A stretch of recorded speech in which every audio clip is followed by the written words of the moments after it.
And always, always read the introductory paragraph. We're lucky that they do that for several of the passages because it gives great insight into the main idea. So make sure you always read that. Soon after breakfast, Mother began her beadwork on a bright, clear day.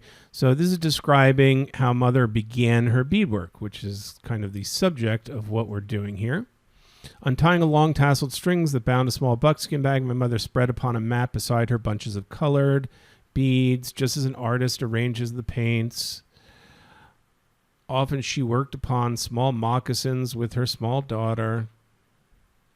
And with a proud, beaming face, I watched her work. So what do we see so far? We're kind of detailing how Mother begins her work in beadwork, often moccasins, and how the daughter is, proudly following close beside her and watching her work.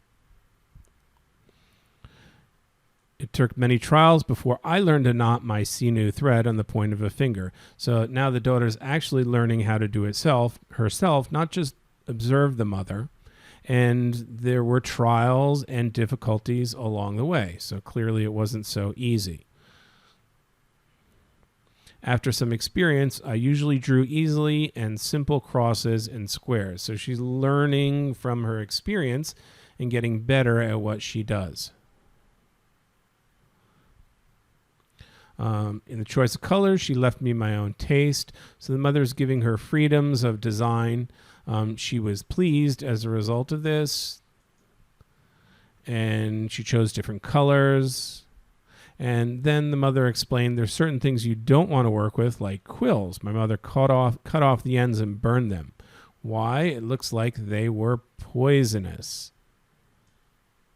So she told the daughter, you should not do much with quills until basically you get older.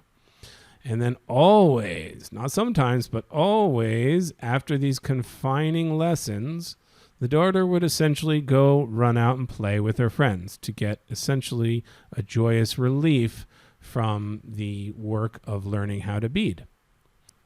So in this read, I don't have all the details, but I do know it's a first-person narrative from the daughter of a mother who's a Native American, and she does a lot of intricate beadwork, which takes a lot of skill, and the daughter's proud of her as she watches her learn, and then the mother teaches her how to do it. And it's not an easy task. She goes through difficulties, she gains experience, and learns to do things the right way as she learns, not the wrong way.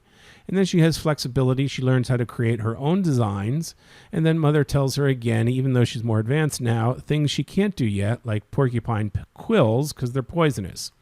So at the end, always, she runs out to, get relief with her friends on a nice summer day and run around the open area.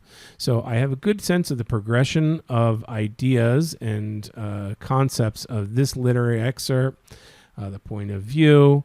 Let's try and tackle the questions now.